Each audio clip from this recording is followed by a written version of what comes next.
Hello बच्चों। तो आज हम लोग electrostatic potential and potential energy पढ़ने वाले हैं। ठीक है, लेकिन इसको शुरू करने से पहले थोड़ा फ्लैशबैक में जाना पड़ेगा। ठीक है, तो हमारी स्टोरी शुरुआत होती है कहाँ से? क्लास 11th में हमने कंजर्वेटिव फोर्स की डेफिनेशन पढ़ी थी। ठीक है, तो वहाँ से हम शुरू करते हैं। तो तुमको फिर इस चैप्टर में जब हम electrostatic potential and potential energy करेंगे तो सारे कॉन्सेप्ट बिल्कुल क्लियर हो जाएंगे। ठीक है, तो सबसे पहले रिवाइज करते हैं। What is conservative force? A force is called conservative if work done by this force does not depend on the path. ठीक है, but it depends only on initial and final positions. ठीक है, अगर एक particle है उसको मैं point A से पॉइंट बी तक ले जा रहा हूं तो ये डिपेंड नहीं करता वर्क डन कि किस पाथ से लेके जा रहे हैं। ठीक है, डायरेक्ट लेके जाओगे या किसी कर्व्ड पाथ से लेके जाओगे, बात क्या होगी? वर्क डन में वर्क डन के पॉइंट ऑफ व्यू से बात सेम होगी, यानी total work done will be same. ठीक है, किसी भी रास्ते से चले जाओ क्या होगा? Work done in the whole process will be same if the force acting on the body is conservative। ठीक है, तो ये मैंने पाथ 1 बनाया, पाथ 2 बनाया, पाथ 3 बनाया, सभी के लिए वर्क डन क्या होगा? सेम होगा।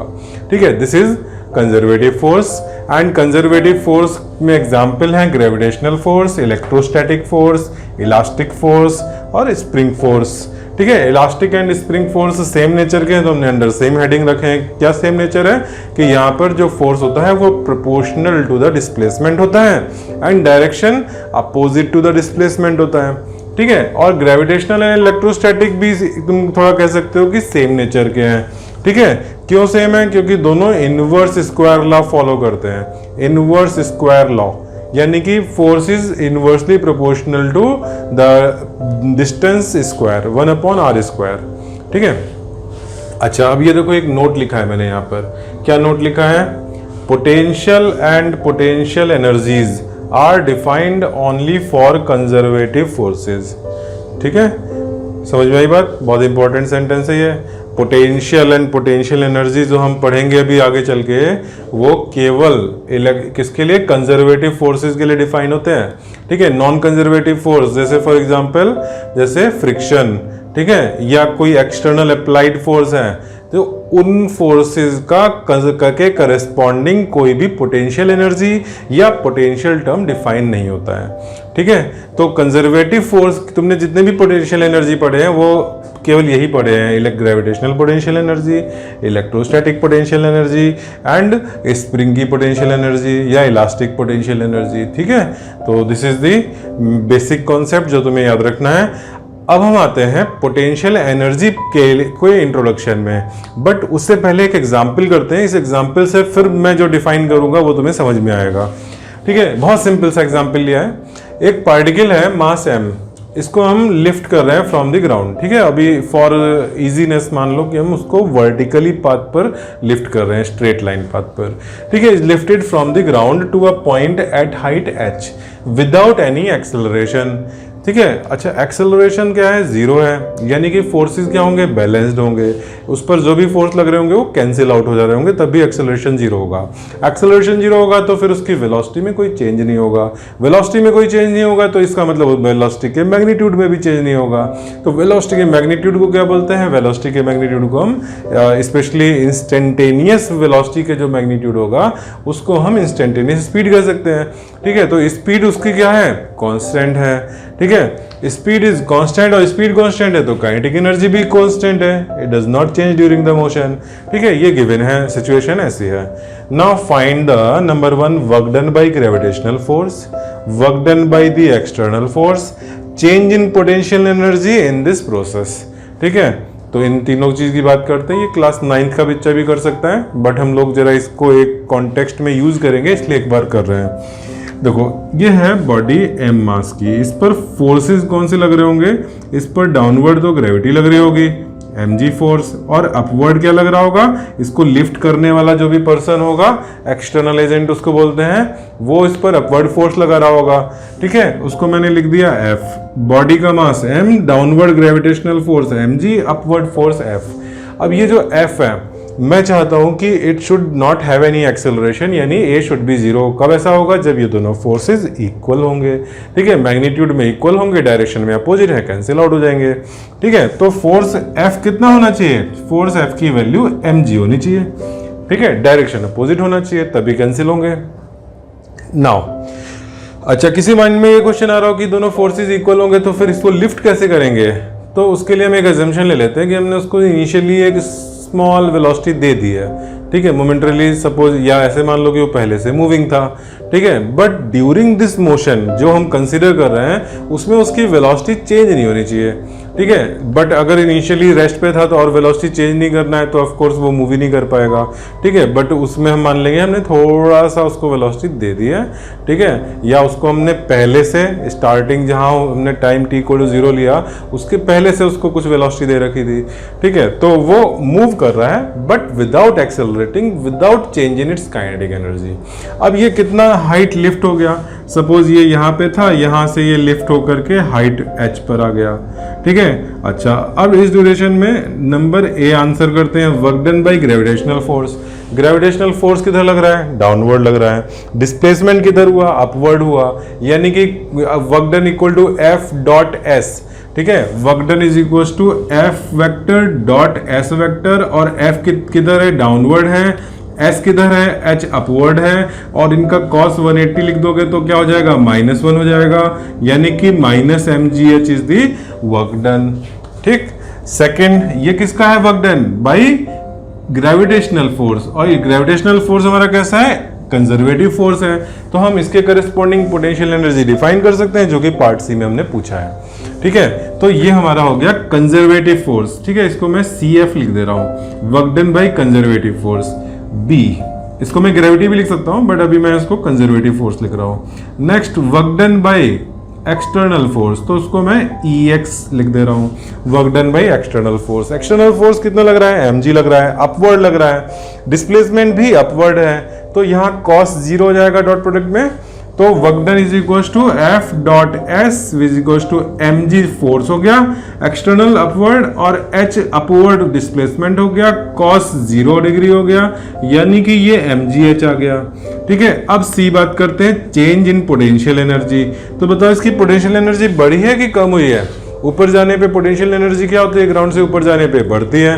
ठीक है, क्योंकि उसकी ability to do work increase होता है ऊपर जाने पर। ठीक, तो पोटेंशियल एनर्जी इसकी इंक्रीज हुई है तो डेल्टा यू क्या होगा? पॉजिटिव होगा। पॉजिटिव कितना होगा? h हाइट पर जाने पे पोटेंशियल एनर्जी उसकी mgh बढ़ जाती है। ठीक है, तो मैंने यहाँ पर इसको लिख दिया mgh। ठीक है, सब हम क्लास 9th वाली नॉलेज से कर रहे हैं। अच्छा, अब मैं अगर कहूँ कि डेल्टा यू को तुम्हें डिफाइन करना है, डेल्टा यू को कैसे डिफाइन करना है? तुम डेल्टा यू को देखो, यहाँ पे तीनों का मैग्नीट्यूड सेम है, बस एक यहाँ पे माइनस साइन है पहले वाले आंसर में।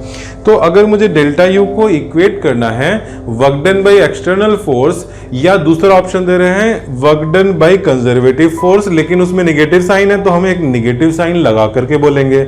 यानी कि चेंज इन पोटेंशियल एनर्जी के लिए मेरे पास डिफाइन करने के दो ऑप्शन है। चेंज इन पोटेंशियल एनर्जी, पहला तो हम ये लिखें कि is equal to change in work done by external force, क्योंकि दोनों सेम दिख रहे हैं। या हम ऐसे बोले कि change in potential energy equal to negative of work done by conservative force. ठीक है, कौन सा ज्यादा सही रहेगा? तो तुमको लगेगा कि हम सेकंड वाला जो ऑप्शन है, यानी कि कंजर्वेटिव फोर्स के टर्म्स में अगर बोले तो वो उसमें हमें एक निगेटिव साइन लगा करके बोलना पड़ रहा है, तो ये तो थोड़ा सा कॉम्प्लिकेटेड हो जा रहा है, तो हम सिंपल वाला ऑप्शन लें।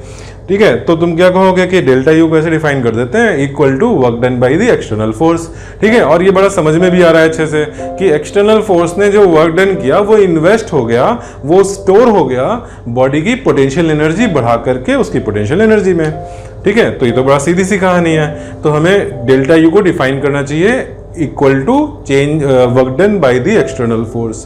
ठीक है, लेकिन ऐसा नहीं करते हैं। हम क्या करते हैं? हम इसको डिफाइन करते हैं change in potential energy equal to negative of the work done by conservative force.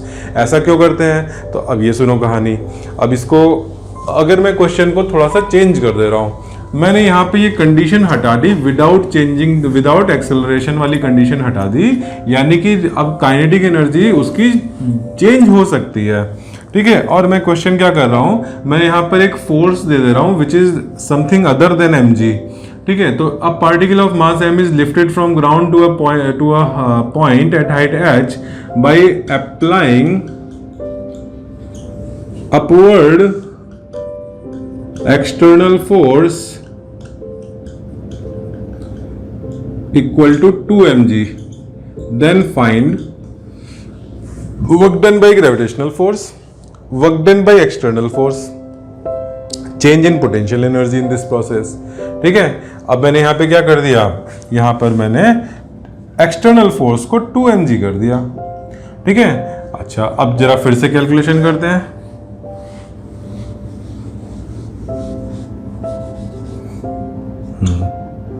Yes, अब देखो work done by conservative force. कौन सा कंजर्वेटिव फोर्स? यहाँ पे तो ओनली ग्रेविटेशनल फोर्स है, तो work done by gravitational force. Gravitational force downward है mg, हाई डिस्प्लेसमेंट ऊपर की तरफ हुआ h. ठीक है, तो mg into h and negative sign आएगा क्योंकि डाउनवर्ड है और डिस्प्लेसमेंट अपवर्ड है. ठीक है, तो मैं ये वापस माइनस mgh लिख दे रहा हूँ. Same logic. ठीक है, यानी पिछले क्वेश्चन और इस क्वेश्चन में कोई फर्क नहीं पड़ा work done by conservative force में. अच्छा, work done by external force देखो, एक्सटर्नल फोर्स 2 mg हो गया है. 2 mg वर्क एक्सटर्नल फोर्स और डिस्प्लेसमेंट h, तो वर्क डन क्या हो जाएगा? ये हो जाएगा 2 mgh. ठीक है, अच्छा अब ये बताओ कि अगर एक बॉडी को तुमने h हाइट ऊपर रखा है, शिफ्ट किया है, तो उसकी पोटेंशियल एनर्जी का चेंज पहले जो mgh आया था उतना ही आना चाहिए, ज्यादा आना चाहिए. पोटेंशियल एनर्जी तो केवल पोजीशन पे डिपेंड करती है, इस बात पे थोड़ी डिपेंड करती है कि ये 2 mg लग रहा है कि mg लग रहा है. तो फिर क्या किया जाए? तो हम लोग डेल्टा यू को फर्स्ट केस में जो रखा था वही रखते हैं क्योंकि वो तो h डिस्प्लेसमेंट है. तो delta U is equals to mgh. ठीक, अच्छा अब देखो, अब डेल्टा यू को हम डिफाइन करना चाहते हैं चेंज इन पोटेंशियल एनर्जी को. चेंज इन पोटेंशियल एनर्जी के लिए एक ऑप्शन था इक्वल टू रख दें work done by external force. दूसरा ऑप्शन था इसको रख दें work done bye negative of the work done by conservative force. कौन सी चीज यहाँ पर, क्या दोनों चीज यहाँ पे फिट बैठ रही है? Delta U is equal to positive sign के साथ equal to work done by conservative, sorry work done by external force. यहाँ पे इक्वल है क्या? नो, इक्वल तो नहीं है, दोनों अलग अलग है. यानी कि अगर हम सिंपल वाले ऑप्शन पे जाते तो यहाँ गड़बड़ हो जा रहा था. तो क्या किया जाए? तो बेटर होगा कि हम डेल्टा यू, और ये देखो ये माइनस mgh है, इसको विद नेगेटिव साइन कर दें तो ये प्लस हो जाएगा. तो मैं ऐसे डिफाइन करूं कि change in potential energy equals to negative of work done by conservative force. तो that is the better option. क्यों? क्योंकि वो चीज हमेशा पोटेंशियल एनर्जी के चेंज के इक्वल बनी हुई है. ठीक है, लेकिन work done by external force में तो हमें एक एक्स्ट्रा कंडीशन लगानी पड़ रही है. ठीक है, दोनों तरह से डिफाइन कर सकते हैं. देखो मैं यहाँ पे लिखता हूं पहले.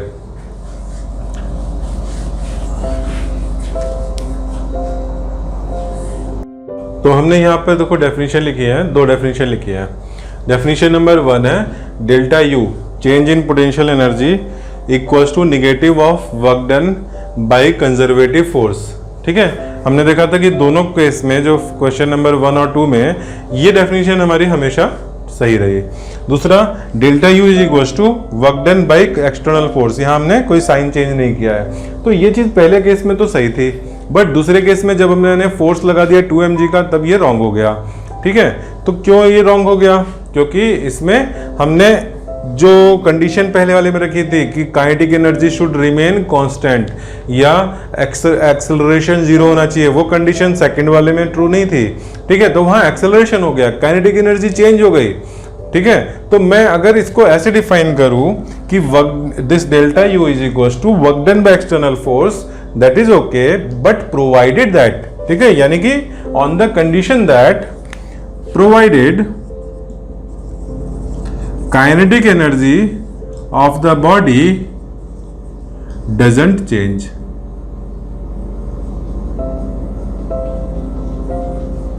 ठीक है, या remains constant. तो अगर हम बॉडी को मूव कराएं without changing its kinetic energy, then ये डेफिनेशन करेक्ट है. और उसके लिए क्या करना पड़ेगा? उसके लिए हमें फोर्स, एक्सटर्नल फोर्स एग्जैक्टली उतना लगाना पड़ेगा जितना कि कंजर्वेटिव फोर्स है. Then this definition is okay. तो तुम्हारे पास दो ऑप्शन हो गए डेल्टा यू को डिफाइन करने के. लेकिन इस केस में ये याद रखना है कि provided kinetic energy of body does not change, ये कंडीशन लगानी है. और इस वाले में एक अलग से चीज याद रखनी है कि माइनस लगेगा. ठीक, अब जिसमें तुम कंफर्टेबल हो वो देख लो, बुक्स में तुम्हें दोनों में से कोई भी यूज होता हुआ दिख जाए तो तुम्हारे कॉन्सेप्ट क्लियर है। ठीक है, अब हम लोग आते हैं इलेक्ट्रोस्टैटिक पोटेंशियल पर। ठीक है, अच्छा एक चीज मुझे यहाँ और बताना है, देखो ये जो वर्क डन एक्सटर्नल फोर्स ने 2 mgh किया, उसका क्या हुआ, ये एक्सटर्नल वर्क डन कहाँ चला गया? ये इसमें ऐसा कह सकते हो कि एक्सटर्नल वर्क डन जो हुआ 2 mgh का, उसमें से mgh तो चला गया पोटेंशियल एनर्जी को इंक्रीज करने में, और दूसरा mgh क्या हुआ? अगर मैं 2 mgh को डिवाइड कर दूं, ये work done by external force है, ठीक है, एक्सटर्नल फोर्स, तो इसको डिवाइड कर देते हैं दो पार्ट में, एक mgh एक mgh। ये mgh क्या कर रहा है, ये उसके u को इंक्रीज करा रहा है, कितना u इंक्रीज हो गया, mgh इंक्रीज हो गया। इसका क्या हुआ mgh का, ये एक्चुअली उसकी काइनेटिक एनर्जी बढ़ा दिया। काइनेटिक एनर्जी कितनी बढ़ गई उसकी, mgh बढ़ गई। ठीक है, ये चीज तुम चेक कर सकते हो, यहाँ पे नेट फोर्स तुम्हें पता लग जाएगा, नेट फोर्स कितना हुआ, उससे एक्सेलरेशन कितना हुआ, और उस एक्सेलरेशन से इसकी काइनेटिक एनर्जी में कितना इंक्रीज हुआ। ठीक है, कैलकुलेट करके देख लेना, इतना ही आएगा। चलो ठीक है। अच्छा बच्चों, अब हम अभी तक हमने डिस्कस किया चेंज इन पोटेंशियल एनर्जी क्या होता है, बट अब हम बात करेंगे कि पोटेंशियल एनर्जी की वैल्यू कैसे आती है। ठीक है, change in potential energy and potential energy. ठीक है, इन दोनों को रिलेट करते हैं। एक पहले एग्जांपल देखते हैं। अगर सपोज मैं कहूं कि ये एक बॉल है, ये बॉल यहां पे रखी है, ठीक है, अब इसकी हाइट बताओ, इस बॉल की हाइट कितनी है। ठीक है, तो ये कुछ वैसा चीज हो गई कि मैं किसी चीज की पोटेंशियल एनर्जी पूछूं। ठीक है, दूसरी चीज है कि मैंने ये बॉल है, इस बॉल को मैं 2 मीटर ऊपर ले आता हूं। ठीक है, इसकी हाइट को मैंने 2 मीटर का चेंज कर दिया। ठीक है, ये इसकी इनिशियल हाइट थी, ये इसकी फाइनल हाइट है, तो ये 2 मीटर क्या होगा, ये h2 माइनस h1 होगा 2 मीटर। ठीक है, तो ये 2 मीटर हो गया चेंज इन हाइट। ठीक, तो इसको रिलेट करो चेंज इन पोटेंशियल एनर्जी से। अच्छा, अब ये बताओ, मेरा क्वेश्चन ये है कि ये हाइट कितनी है, h1 जो इनिशियल इसकी हाइट थी वो कितनी है। तो अब तुम्हारा क्वेश्चन होगा कि इसको मेजर कर लेते हैं। ठीक है, कहाँ से मेजर करते हैं, तो हमें कोई एक सेटल करना पड़ेगा मार्क, जो कि जिसको हम 0 बोले। ठीक है, वो 0 हम किसको बोले, वो 0 इस ये बॉल, ये जो मैंने ड्रॉ किया है, ये तो मैंने ड्रॉ किया है इस बोर्ड पर। इस बोर्ड पर तुम इसको बोर्ड का जो बॉटम पॉइंट है, बोर्ड का जो सबसे नीचे का पॉइंट है, वहां से हम इसकी हाइट मेजर कर लें तो वो एक हाइट आएगी। लेकिन फिर कोई दूसरा पर्सन कहेगा कि इसको तो हमें इस कमरे की जो ग्राउंड है, इस रूम का जो ग्राउंड है, उस ग्राउंड से हमें मेजर करना चाहिए। ठीक है, अच्छा भाई थर्ड पर्सन आता है, वो कहता है कि नहीं, हम लोग तो जो है अभी 3rd फ्लोर पे खड़े हैं, और इस 3rd फ्लोर पे के ग्राउंड से तो हाइट नहीं लेना चाहिए, हमें बिल्कुल ग्राउंड पे चले जाना चाहिए, वहां से इसकी हाइट लेनी चाहिए। ठीक है, तो एक 3rd आंसर मिल गया। फिर एक 4th पर्सन आता है, वो कहता है कि ये जो ग्राउंड, जो यहाँ का ग्राउंड है, वो कोई स्टैंडर्ड हम नहीं मान सकते हैं, हमें तो स्टैंडर्ड लेना चाहिए सी फ्लोर को। ठीक है, यानी कि जो समुद्र तल है वहां से हाइट लेना चाहिए, क्योंकि कोई भी जो नेशनल लेवल पर या इंटरनेशनल लेवल पर जो स्टैंडर्ड है वो है sea floor level, sorry sea level. ठीक है, सी फ्लोर तो बॉटम में हो गया। ठीक है, तो सी लेवल, तो सी लेवल को स्टैंडर्ड मान करके एक हाइट आ गई। तो ये तो फिर हाइट के लिए अलग अलग चीजें हो गई। अब ये हम कैसे बताएं कि ये हाइट कहाँ से है, तो हम हमेशा क्या करना पड़ेगा कि हमें साथ में, जब भी हम हाइट बताएंगे तो हमें साथ में ये भी बताना चाहिए कि हमारा 0 लेवल कहाँ पर है। ठीक है, उसको बोला जाता है रेफरेंस। सिमिलरली अगर हम पोटेंशियल एनर्जी की बात करें, तो पोटेंशियल एनर्जी तभी मीनिंगफुल है जब हम उसका रेफरेंस बताएंगे कि इसका 0 कहाँ पर है। ठीक है, सिमिलरली पोटेंशियल जो वर्ड है, पोटेंशियल, ये पोटेंशियल, इसका भी मीनिंग तभी वैलिड होगा जब हम रेफरेंस बताएंगे कि 0 कहाँ पर है। ठीक है, otherwise potential difference meaningful number है, but without setting a reference value कि 0 यहाँ पर है, विदाउट सेटिंग दैट 0 हम पोटेंशियल डिफाइन नहीं कर सकते। सिमिलरली पोटेंशियल एनर्जी डिफाइन नहीं कर सकते। ठीक है, बात समझ में आ गई कि कोई भी हाइट हमें मेजर करना है तो हमें 0 को सेट करना पड़ेगा कि इस 0 से हमारी ये हाइट है। ठीक है, अच्छा अगर 0 हमारे हाथ में है तो हम तो 0 जो हमने h1 है इसको भी 0 सेट कर सकते हैं। ठीक है, हमने बोल दिया कि यही हाइट 0 है। ठीक है, अगर इसको 0 हाइट बोल दिया तो हमारी फाइनल हाइट कितनी हो गई, 2 मीटर हो गई। यानी कि अगर इनमें से, इन दोनों में से कोई एक वैल्यू हमारी 0 है तो इनके बीच का जो डिफरेंस है वही दूसरे की एब्सोल्यूट वैल्यू हो जाती है। ठीक है, तो अब ये पोटेंशियल एनर्जी में हम लोग ये सारा कॉन्सेप्ट यूज करेंगे। ठीक है,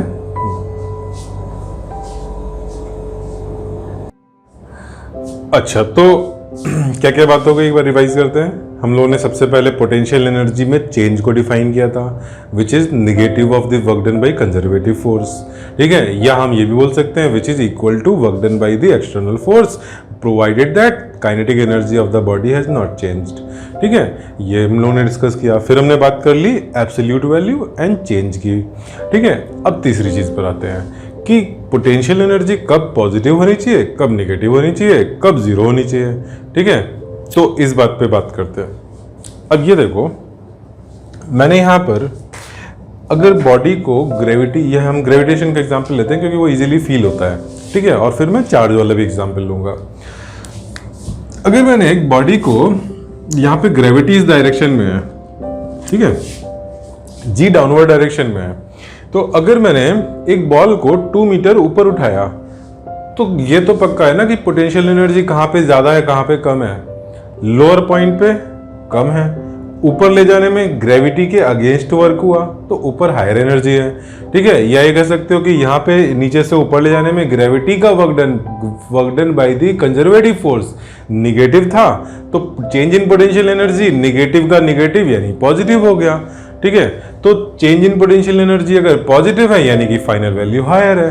ठीक है, चेंज क्या होता है, delta U equals to U final minus U initial. ये कब पॉजिटिव आएगा, जब final will be greater than initial.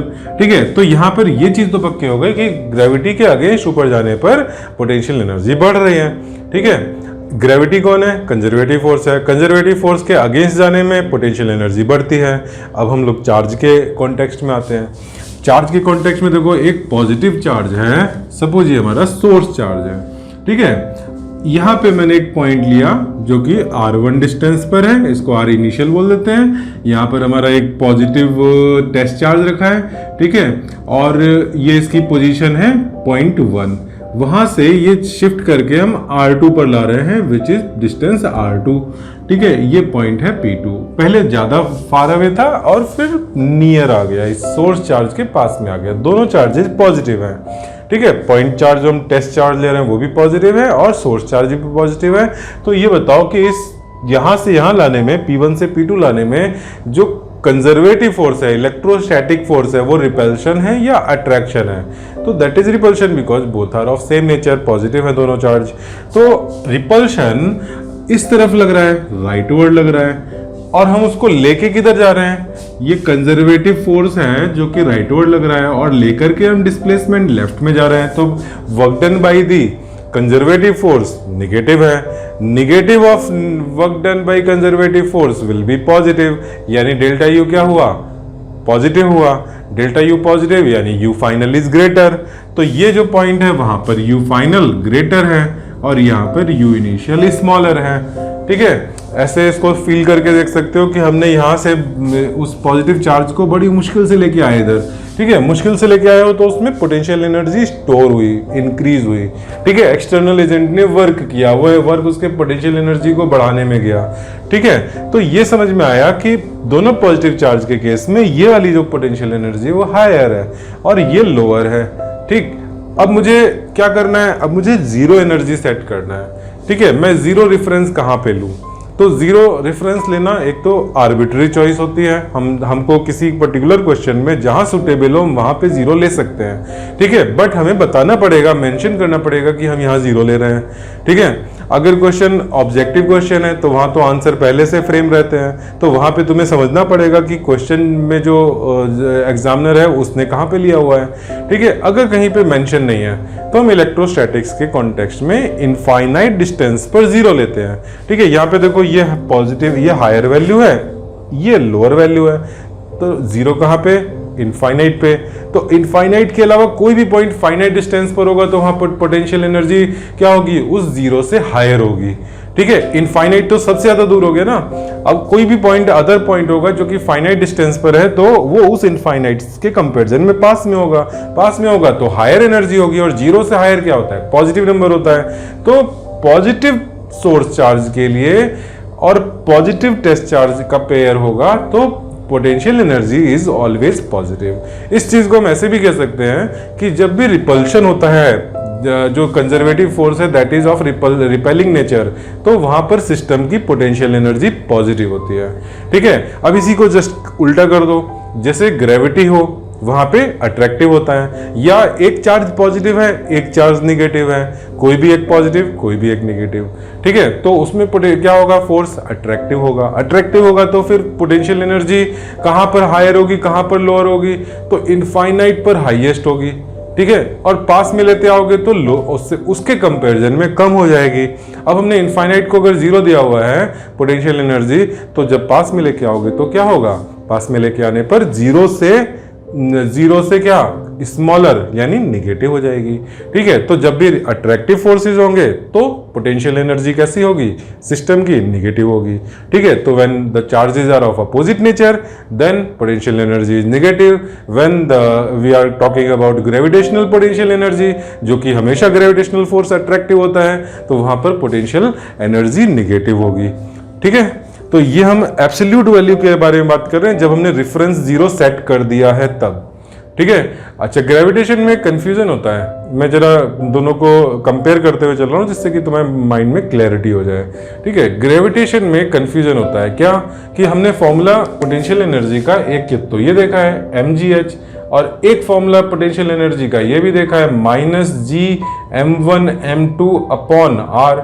इन दोनों फॉर्मूले में अगर इस फॉर्मूले को हम लगाते हैं तो पॉजिटिव वैल्यू आ रही है, इसको लगाते हैं तो नेगेटिव वैल्यू आ रही है। एक ही पॉइंट पर एनर्जी पॉजिटिव भी हो गई, उसी पॉइंट पे नेगेटिव भी हो गई, ऐसा कैसे हो गया। अच्छा वैल्यूज भी अलग अलग आएंगी, इसमें तुम्हारा जो आर होगा वो सेंटर ऑफ द अर्थ से लिया जाएगा, जिसमें कि रेडियस ऑफ अर्थ के बाद फिर वो हाइट भी ऐड होकर के यहाँ डालोगे। ठीक है, तो ये वैल्यू तो कुछ अलग ही आएगी, ये वैल्यू अलग आएगी, and not only the value, sign भी अपोजिट है, पॉजिटिव और निगेटिव। तो फिर ऐसा कैसे हो गया, तो यहाँ पे देखो अगर तुम गहराई में सोचो तो रीजन यही है कि ये दोनों फॉर्मूले अलग अलग जगह पर रेफरेंस जीरो ले रहे हैं। अगर तुमने रेफरेंस चेंज कर दिया तो एब्सोल्यूट वैल्यू चेंज हो गई, यानी कि एब्सोल्यूट वैल्यू का एग्जिस्टेंस तभी है जब हम उसके साथ साथ ये भी मेंशन करें कि हमारा रेफरेंस कहां पर जीरो है। ठीक है, तो इसमें कहां पर जीरो है, अगर तुम्हें किसी भी फॉर्मूले में ये जानना हो कि ये फॉर्मूला डिराइव करते समय हमने रेफरेंस जीरो कहाँ पे लिया था, तो उसके लिए क्या करना है, बहुत सिंपल सी चीज़ है। तुम यहाँ पे कोई तो ऐसा टर्म होगा ना इस फॉर्मूले में जो कि उसकी पोजीशन से रिलेटेड होगा, जैसे यहाँ पर h है, यहाँ पर r है, तो तुम ये सोचो कि u जीरो कब मिलेगा, जब h की क्या वैल्यू रखें, तो यहाँ पे क्या है, जब h जीरो रखोगे। और यहाँ h जीरो अब तुम देख लो कि तुमने कहाँ से रेफरेंस लिया है। ठीक है, तुमने जहाँ से रेफरेंस हाइट मेजर करी है उस रेफरेंस लेवल पर h जीरो होगा, तो उस पॉइंट पर तुमने u को जीरो लिया है। अगर तुम अपने जहां पे रहते हो वहां पे ग्राउंड से ले रहे हो हाइट, तो वो ग्राउंड पर तुमने अपना जीरो सेट किया हुआ है। ठीक है, और ये वाला कहां पर जीरो है, तो ये जीरो कब आएगा, जब r की वैल्यू तुम इनफाइनाइट रखोगे। r की वैल्यू इनफाइनाइट यानी कि इनफाइनाइटली अवे पॉइंट।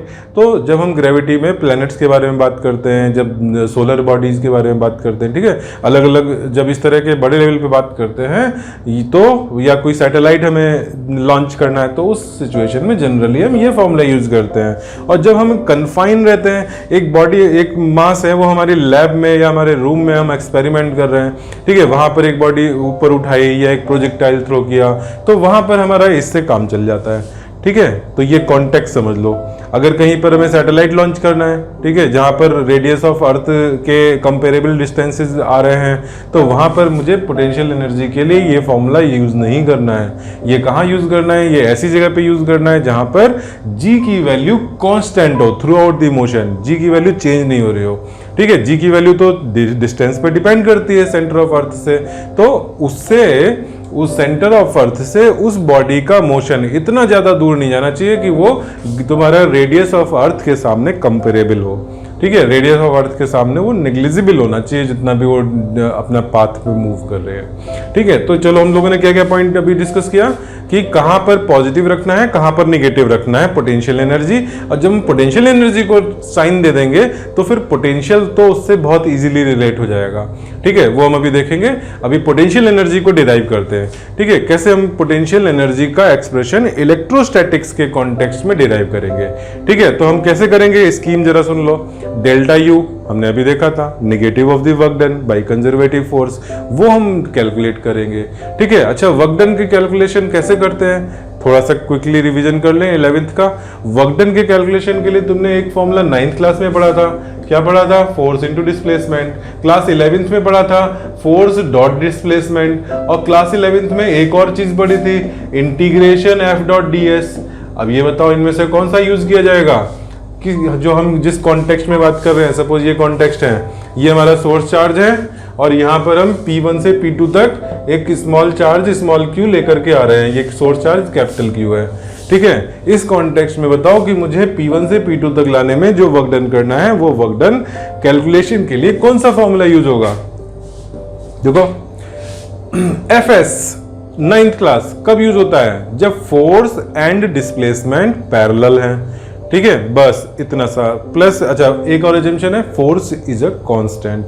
ठीक है, फोर्स चेंज नहीं हो रहा, फोर्स यूनिफॉर्म है, तो uniform force F and S parallel, तब तो ये सिंपल बच्चों वाला 9th क्लास वाला फॉर्मूला यूज हो गया। 11th क्लास में आए, हम लोग वेक्टर चैप्टर सबसे पहले करते हैं, तो वहां पर ये तुम देखते हो डॉट प्रोडक्ट का इंट्रोडक्शन में। तो ये कब यूज होता है, जब हमारा कांस्टेंट फोर्स है और डिस्प्लेसमेंट उसके पैरेलल हो या किसी अदर एंगल पर हो, सबके लिए काम कर जाएगा, लेकिन force must be constant through out the displacement. ठीक है, जब हम मूव करा रहे हैं तो उस समय फोर्स चेंज हो गया तो हम ये फॉर्मूला नहीं लगा सकते, तब क्या लगाना है, तब ये लगाना है नॉन यूनिफॉर्म फोर्स, तो F dot D S integration. अब यहाँ पे देखो, यहाँ पर जब हमारा बॉडी मूव करेगी तो उसकी जैसे जैसे पोजीशन चेंज होगी वैसे वैसे फोर्स चेंज हो जा रहा है। जब फोर्स पोजीशन का फंक्शन होगा तो हमें इंटीग्रेशन करना है, तो अब हम वही इंटीग्रेशन करने जा रहे हैं। ठीक है, चलो अच्छा अब हम लोग डिराइव कर रहे हैं पोटेंशियल एनर्जी। कैसे डिराइव करना है, पहले डेल्टा यू निकालते हैं, फिर हम उसको यू में कन्वर्ट करेंगे। ठीक है, by setting a reference value. चलो, तो डेल्टा यू के लिए डेफिनेशन क्या है, negative of work done by electrostatic force in moving charge small q from position r1 to position r2 in the presence of another charge capital Q। ये capital Q है, ये small q है। Small q पहले r1 position पे था, अब r2 पर आ गया। इस प्रोसेस में वर्क डन कैलकुलेट करना है, और जैसे कि अभी डिस्कस हुआ कि वर्क डन कैलकुलेट करने के लिए हमें इंटीग्रेशन यूज करना पड़ेगा, because force is position dependent. Force ये है, ठीक है, कूलम्स लॉ r पे डिपेंडेंट है, वेरिएबल फोर्स है, तो इंटीग्रेट करना होगा। तो इस फोर्स को हमने यहाँ पे रखा और dr ये रखा। ठीक है, इंटीग्रेट किया, निगेटिव साइन है ये। ठीक है, निगेटिव साइन। अब ये इंटीग्रेशन r1 इनिशियल पोजीशन से फाइनल पोजीशन में ले जाने में हमें टोटल वर्क डन निकालना है। ठीक है, अच्छा तो अब ये देखो हमने क्या किया, इसमें स्मॉल r केवल वेरिएबल है जो कि dr के साथ इंटीग्रेशन में अंदर होना चाहिए इंटीग्रेशन के, बाकी सब कुछ कांस्टेंट है, इसको बाहर निकाल दिया। अब इस इंटीग्रेशन को सॉल्व करते हैं। ठीक है, 1/r² यानी कि r टू द पावर -2, और r to the power n का इंटीग्रेशन क्या होता है, r to the power n का इंटीग्रेशन होता है r to the power n+1 upon n+1। तो यहाँ पर r to the power n है -2, n+1 अपॉन n+1। सॉल्व किया तो यहाँ पे क्या हो जाएगा, ये -1 होगा। ये -1 हम बाहर ले आते हैं, इस माइनस माइनस ने एक दूसरे को कैंसिल कर दिया। यहाँ पे क्या बचा, r to the power -1 which is 1/r। तो ये देखो 1/r लिखा हुआ है। ठीक है, ये कांस्टेंट एज इट इज रहे, लिमिट r1 से r2 तक। अब ये लिमिट इसमें पुट करोगे तो 1/r2। ठीक है, upper limit minus lower limit. ठीक, तो ये हमारा इंटीग्रेशन सॉल्व हो गया। और ये क्या आया है, ये चेंज इन पोटेंशियल एनर्जी आया है। ठीक है, चेंज इन पोटेंशियल एनर्जी का ये फॉर्मूला बना। अब हमें चाहिए था पोटेंशियल एनर्जी, तो हमने एक रेफरेंस सेट कर दिया। कहां पे सेट कर दिया, if we take u initial, initially वो हमने r1 को रख दिया इनफाइनाइट, r1 इनफाइनाइट। अच्छा, जब हमने इनिशियल को 0 ले लिया, r1 को इन्फिनिटी ले लिया, तो अब दूसरे वाला जो r है उसको r2 बोलने की क्या जरूरत है, उसको स्मॉल r ही बोल देते हैं। ठीक है, कोई दो r तो है नहीं कि r1 r2 की अलग अलग जरूरत है। तो अब उसको मैंने r2 को r बोल दिया और u फाइनल को मैंने u बोल दिया। ठीक है, u फाइनल को मैंने u सिंबल दे दिया, this is u of the final position. अब u minus zero is equal to 1/4πε0 और r2 को r रख दिया है और ये r1 इनफाइनाइट 1/इनफाइनाइट हो गया 0, तो 1/r यहाँ पे रह गया। ठीक है, फॉर्मूला बन गया u is equal to 1/4πε0 capital Q small q upon small r। ठीक है, अच्छा अब यहाँ पे एक बात जरा ध्यान देना कि ये पोटेंशियल एनर्जी आई, ये ऐसा नहीं है कि ये केवल स्मॉल q की है, ये सिस्टम की है, capital Q and small q। ठीक है, इसको ऐसे मत सोचना कि हमने तो यहाँ पे स्मॉल q को मूव कराया था तो उससे निकली थी, तो स्मॉल q को मूव कराने में जो वर्क डन हुआ वो उसमें स्टोर हुआ, नहीं, ऐसा नहीं है। अगर मैं मान लो ऐसा एक रिफरेंस फ्रेम ले लूँ जो कि q के साथ अटैच्ड है, ठीक है, जैसे सपोज Q कार में बैठा हुआ था स्मॉल Q, ठीक है, स्मॉल Q कार से आ रहा था कैपिटल Q के पास में। अब हम कार में हम भी बैठ जाते हैं, अगर हम कार में बैठ गए तो हमें स्मॉल Q क्या दिखेगा, रुका हुआ दिखेगा। हमें क्या लगेगा कि कैपिटल Q हमारे पास आ रहा है। ठीक है, जैसे तुम कार में जाते हो तो तुम अगर अपनी कार से दिल्ली के लिए निकले हो तो दिल्ली तुम्हारे पास आ रही होती है कि नहीं। ठीक है, वहाँ वैसे में पता है कि यहाँ पे ग्राउंड, हमारा ग्राउंड के रेफरेंस में तो हम मूव कर रहे हैं।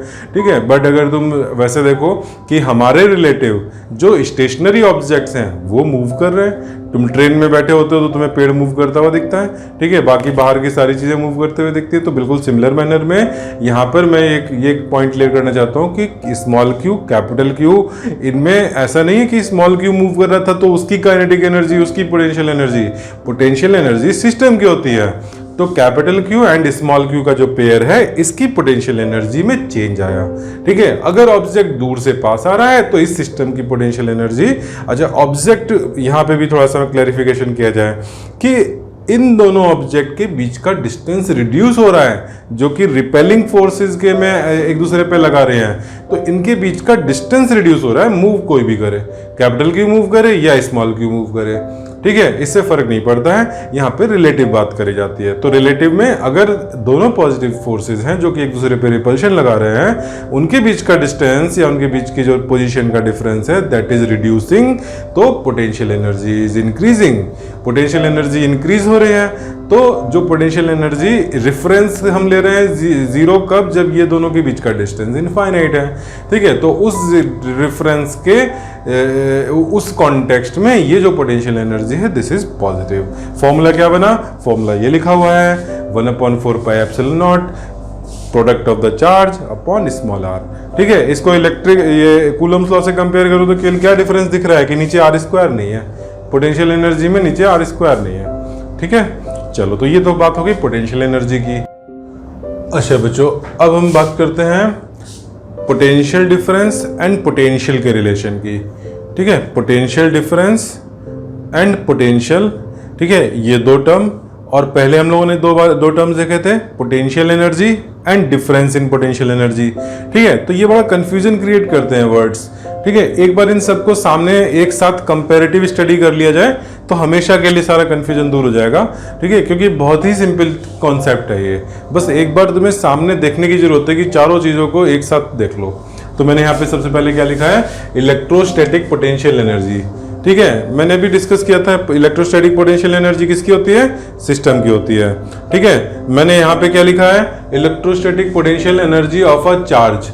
ठीक है, तो उस हिसाब से तो कॉन्ट्राडिक्शन हो रहा है यहाँ पर कि मैं यहाँ पे एक चार्ज की बात कर रहा हूँ। तो जनरली क्या होता है कि जब दूसरा चार्ज इस तरह का है कि वो क्लियरली वहाँ मेंशन नहीं है, ठीक है, हो सकता है कि वो एक सिंगल चार्ज ना हो, वो पूरा एक चार्ज डिस्ट्रीब्यूशन हो, सपोज एक हमने लाइन चार्ज रखा है, ठीक है, या किसी भी तरह का आर्बिट्री चार्ज डिस्ट्रीब्यूशन है, कोई हमें पॉइंट चार्जेस क्लियरली नहीं दिख रहे हैं। ठीक है, तो वहां पर हम क्या कहेंगे, इलेक्ट्रिक फील्ड प्रेजेंट है, वो किसी की भी वजह से प्रेजेंट हो।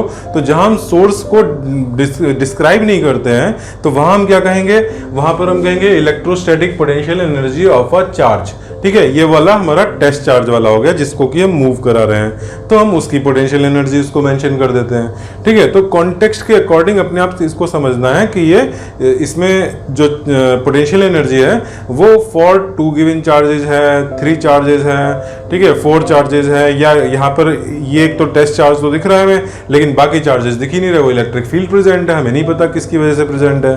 तो वहां पर हम एक सिंगल पॉइंट चार्ज की पोटेंशियल एनर्जी की बात कर लेते हैं। ठीक है, तो electrostatic potential energy of a charge small q in a given electrostatic field. ठीक है, कहाँ प्रेजेंट है वो, एक इलेक्ट्रोस्टैटिक फील्ड रीजन में प्रेजेंट है, तो उसकी पोटेंशियल एनर्जी कैसे डिफाइन होती है, is defined as negative of work done by electrostatic force when it is brought from infinity to the given point. ठीक है, समझ में आ गई बात। अच्छा, इसी को मैंने, और हम इसको ऑल्टरनेटली क्या बोल सकते हैं, अगर तुम नेगेटिव वर्ड नहीं लगाना चाहते हो तो हम इसको बोल सकते हैं is defined as work required to be done in bringing the charge from infinity to the given point. ठीक है, लेकिन इसमें क्या और पॉइंट हमें जोड़ना चाहिए, निगेटिव तो चलो हमने हटा दिया, लेकिन हमें दूसरी कंडीशन लगानी पड़ेगी, without changing its kinetic energy. ठीक है, या ये बोलना पड़ेगा कि by bringing it without acceleration. ठीक है, तो ये कंडीशन लगाओगे। अगर एक्सटर्नल वर्क के टर्म्स में बात कर रहे हो तो फिर नेगेटिव की जरूरत नहीं है, या फिर जब तुम इलेक्ट्रोस्टैटिक फोर्स की बात करोगे तो नेगेटिव लगाना पड़ेगा।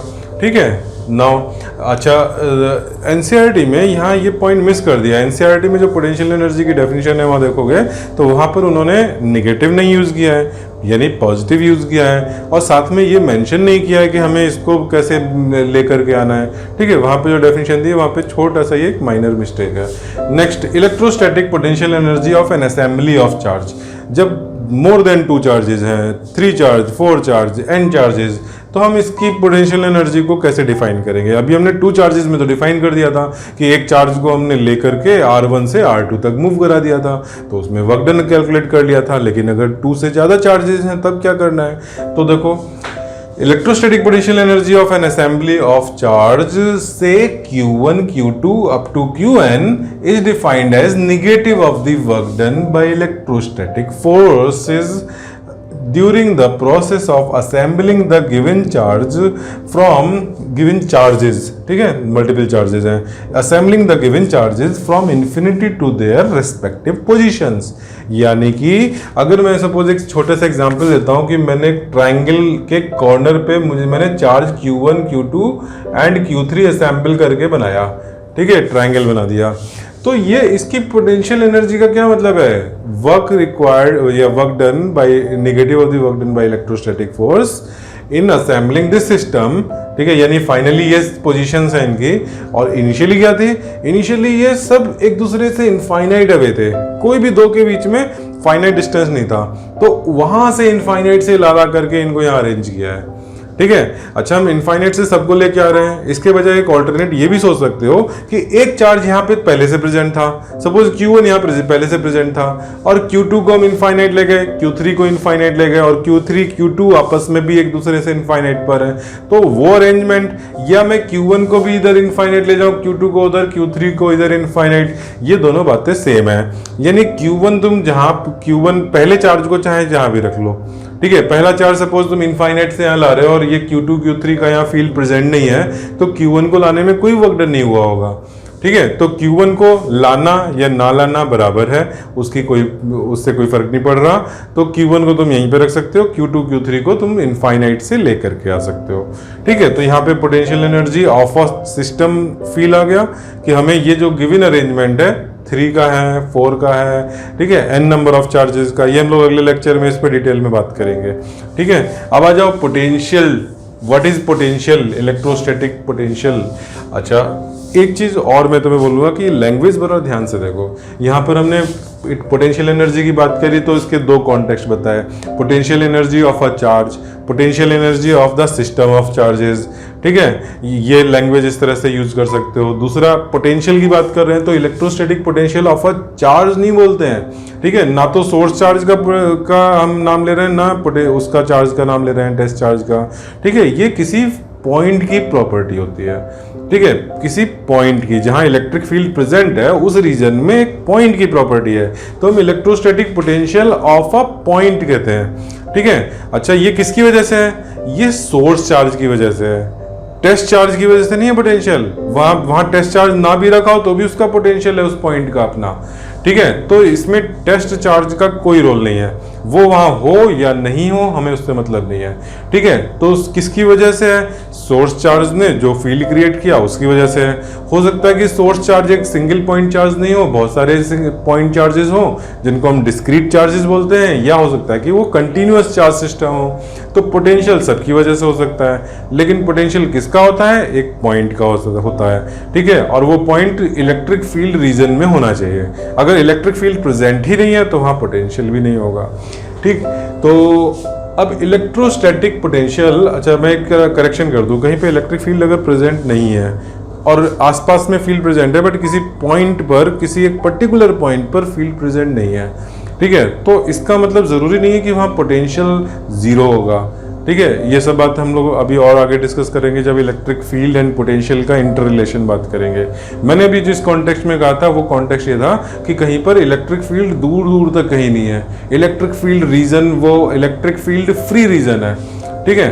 तो उस तरह के जहाँ पे इलेक्ट्रिक फील्ड कहीं है ही नहीं, तो उस रीजन में जो पोटेंशियल होता है वो दो बातें हो सकती है, या तो हम डिफाइन ही नहीं करें, वहाँ पे उसका कोई काम ही नहीं है, या फिर ये कहेंगे कि वहाँ पे हर पॉइंट पर पोटेंशियल सेम है, ठीक है, पोटेंशियल डिफरेंस जीरो है।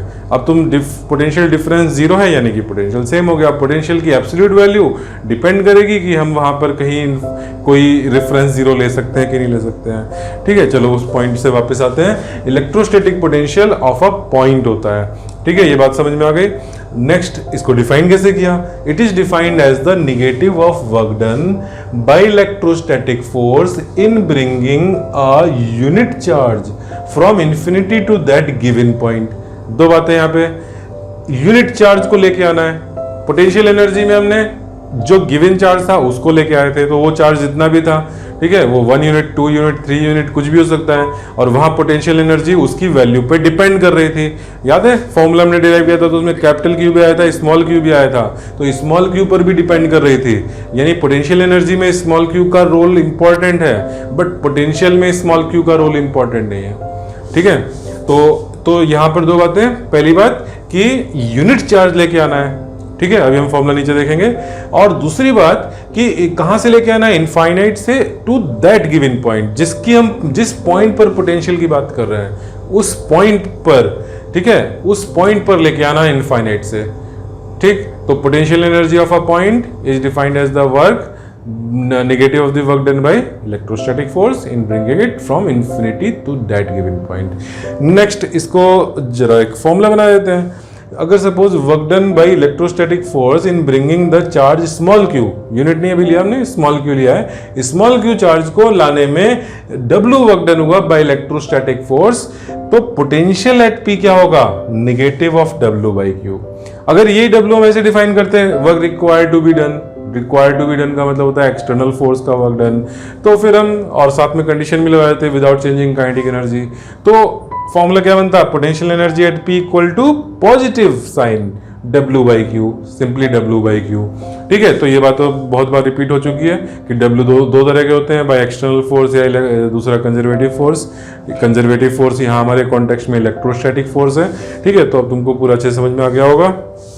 नेक्स्ट, पोटेंशियल डिफरेंस, ये तो तुम खुद से ही सोच सकते हो कि अगर हमें पोटेंशियल पता है एक पॉइंट पर और दूसरे पॉइंट पर पोटेंशियल पता है, तो उनका difference potential difference work done के टर्म्स में डिफाइन कर लेते हैं इसको।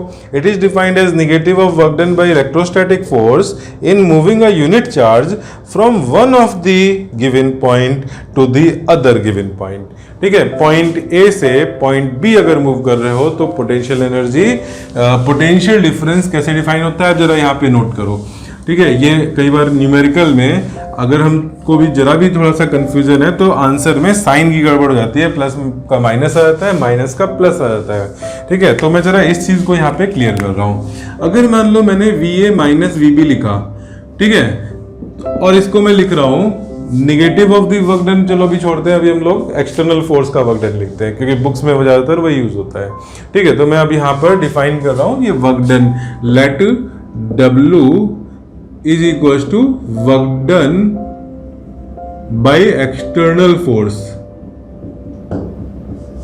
ठीक है, in bringing moving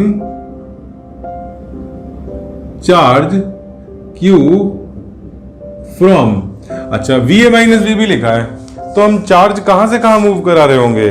तो ये हमेशा ध्यान रखो कि जो हमारे ये जो डिफरेंस है, डिफरेंस हमेशा फाइनल माइनस इनिशियल होता है, ठीक है। तो ये कौन है? ये फाइनल है, फाइनल माइनस इनिशियल, ठीक है।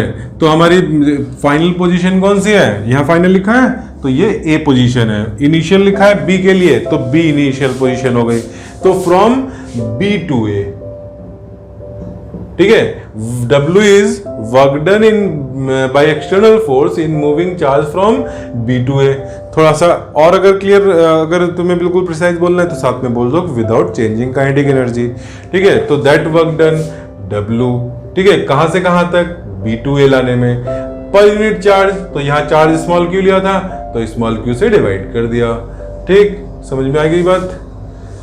अगर VA माइनस VB ले रहे हैं तो यहाँ पर work done from B to A है, ठीक है, और work done A to B अगर होता तो वहां VB माइनस VA लिखते हैं। तो ये फाइनल माइनस इनिशियल से याद रखो कि ये वाला जो पॉइंट है ये फाइनल है, ठीक है। चलो, तो ये हमारा पोटेंशियल डिफरेंस की क्लैरिटी हुई।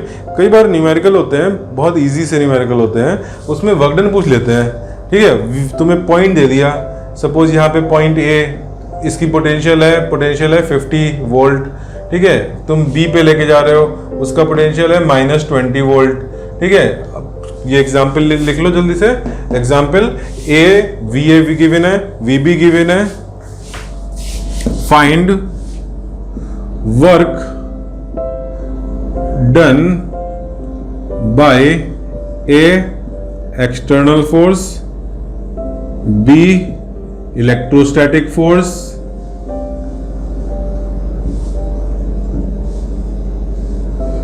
in moving +2 कूलम चार्ज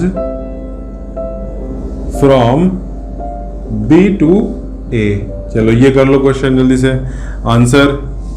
देखो पहले एक्सटर्नल फोर्स की बात कर रहे हैं और B to A यानी फाइनल कौन है, फाइनल A है, तो मुझे क्या करना पड़ेगा, W B to A ले जाने के लिए मैं small q into V final minus initial, final is A, VA minus VB ऐसे लिख दिया, ठीक है। मैं कौन सा वाला पार्ट कर रहा हूं, A पार्ट कर रहा हूं, और A पार्ट में एक्सटर्नल फोर्स का वर्क डन चाहिए।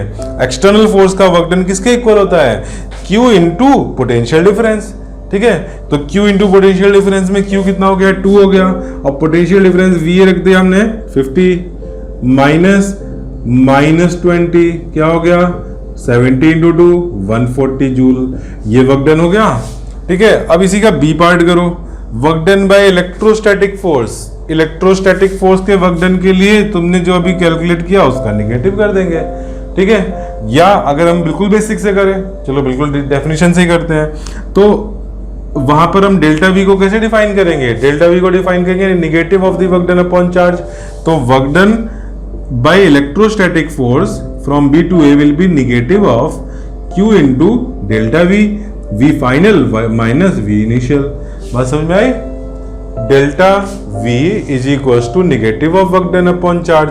तो निगेटिव साइन जब W निकालोगे तो वो निगेटिव साइन को डेल्टा V की साइड में ले गए, नीचे से Q को उधर ले गए, ठीक है। तो नीचे से Q इधर आ गया और डेल्टा V के बाहर एक माइनस लग गया, ठीक है। अब यहाँ माइनस, बस क्या डिफरेंस है, ऊपर और नीचे ये सब कैलकुलेशन तो सेम है, बस ये माइनस का डिफरेंस है, तो -140 जूल आ गया, ठीक है। अच्छा, इसी में मैं अगर पूछता कि बताओ +2 की जगह -2 कूलम चार्ज है, तो यहाँ पे -2 कूलम रख देते तो यहाँ -140 हो जाता है, यहाँ -2 रख देते तो ये +140 हो जाता, ठीक है। इसी में मैं पूछ लेता कि चलो B to A नहीं A to B निकालो, तो ये पलट जाते हैं, यहाँ VB माइनस V हो जाता है, VB माइनस V हो जाता। तो इस तरह से बहुत कुछ डिफरेंस इसमें क्वेश्चन चेंज कर करके पूछे जा सकते हैं सेम डाटा से। चलो ठीक है, तो ये हमारा इलेक्ट्रोस्टैटिक पोटेंशियल, पोटेंशियल डिफरेंस, ये सारी चीज़ें डिस्कस हुई, ठीक है। अब हम लोग नेक्स्ट लेक्चर जो करेंगे उसमें इसी से रिलेटेड और क्वेश्चंस करेंगे। तो पहले पोटेंशियल एनर्जी करेंगे, फिर उसके बाद पोटेंशियल करेंगे, ठीक है। Potential due to many kind of assemblies करेंगे, ठीक है। तो ये नेक्स्ट लेक्चर भी बहुत इंपॉर्टेंट होगा। और आज ये वाला लेक्चर हम लोगों का बहुत बेसिक कॉन्सेप्ट का लेक्चर था, ठीक है। ये कॉन्सेप्ट अगर क्लियर हो गए तो तुमसे जेई मेंस के, जेई एडवांस के, नीट के कोई भी क्वेश्चन में कोई प्रॉब्लम नहीं होगी, ठीक है। जनरली बच्चों को इस चैप्टर में ना तो कॉन्सेप्ट क्लियर हो पाता है और ना ही प्लस माइनस का साइन क्लियर होता है कि कब क्या रखना है, ठीक है। आई होप सब लोगों को समझ में आ गया होगा, ठीक है। और अच्छे से नोट्स बनाना बहुत ज़रूरी है। विदाउट राइटिंग नोट्स तुम लोगों का एग्जाम में कॉन्फिडेंस लो हो जाएगा, ठीक है। तो short notes are very very important. चलो बाय।